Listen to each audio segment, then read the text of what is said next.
This is a welcome to a visual virtual launch.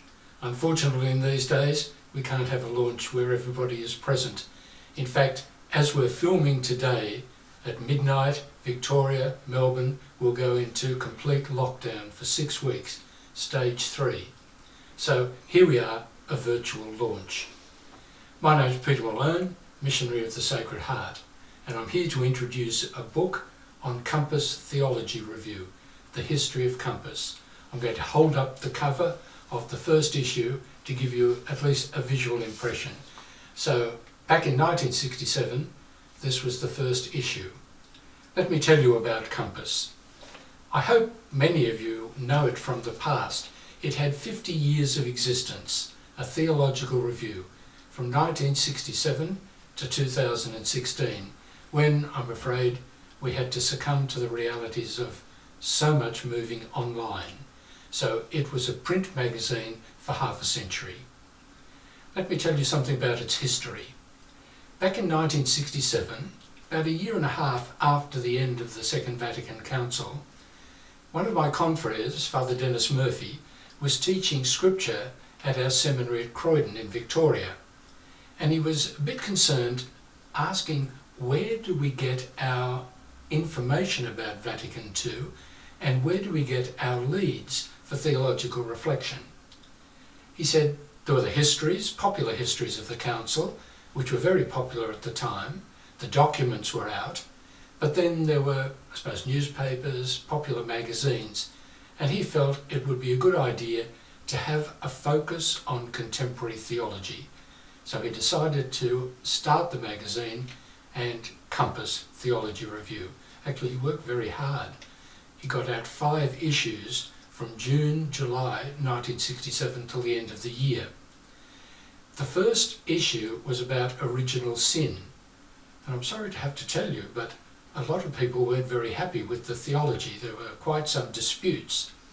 In fact, later in the year, and I think Dennis quoted it in an editorial, one of the bishops, the Bishop of Sandhurst, who was not an enthusiast about Compass, actually said, in the past, the wise were guided by a star. Now they're guided by a compass, and that wasn't a favourable review. However, Dennis persevered.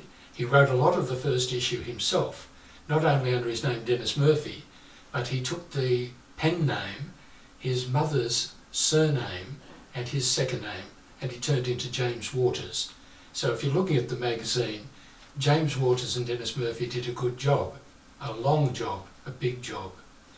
People like Father Jim Cuskley, who was Director of Students at the time, contributed, and a number of the students there at Croydon wrote notes and some of the book reviews.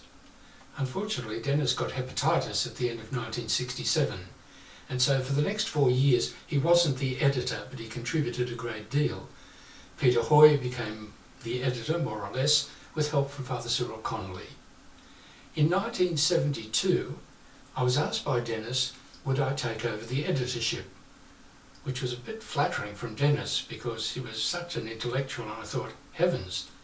However, I said yes, and I edited from 1972 to the end of 1998, which I suppose is now, I look at it, almost 3 decades. And a shift in Compass, so from that immediate post-Vatican II 60s era into the 70s, whatever the 80s were like, and then right to the end of the 90s, almost into the 21st century. I was very lucky that when I finished editing Compass, Barry Brundle, another confrere, took over, and he edited for the next 16 years. I'd like to pay a tribute to the contributors. At first, it was very much academic, although the intention was for a wide readership, and many of the lecturers around Melbourne were contributors.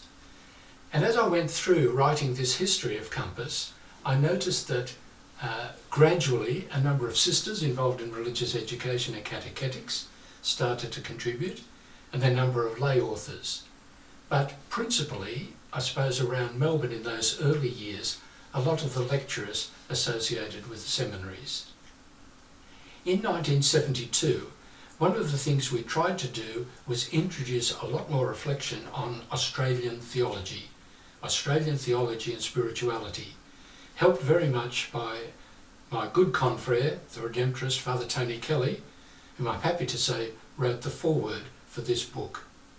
And over the succeeding decades, we did quite a lot of work and publication on Australian theology. But as the years went on, we moved to various themes which were topical at the time. In fact, as you look at the book and you look at the themes, it's interesting to see what was interesting in the 70s and the treatment of the sacraments compared with 20 years later, let alone into the 21st century. So one of the things that at least I wanted to do in those years was to invite a wider range of contributors, even for short articles. Sometimes it was easy to nominate a topic, say the experience of God, and invite, say, 20 contributors for short articles, men, women, lay, religious, clergy. So that kind of theological smorgasbord, one might say. And then other times enough articles came in to actually form a complete issue. And so that's how I operated. Barry then was from Sydney, and I gradually realised that I had very much been relying on, say, Melbourne networks with authors from various other states and especially from New Zealand. But Barry's network then was in Sydney. So as it lived its last 16 years, there was that kind of emphasis and a shift then very much to pastoral questions and theological questions from New South Wales. Victorians still contributing, but very much from New South Wales.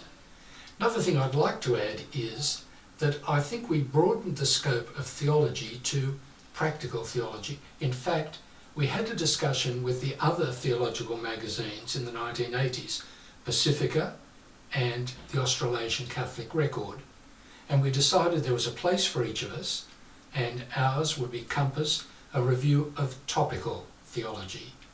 And to make it topical, in 1990 we added photos of all our authors. The other thing was, in broadening theology, practical moral issues, for example, but also the arts. And so articles on theology and literature, on theatre, and as you might expect, there were some articles on theology and cinema. We were also, I hope, appropriately ecumenical and increasing that perspective as the 50 years went on. So the book is Compass Theology Review, a history, doing theology in Australia for 50 years. I hope then that you will find it interesting.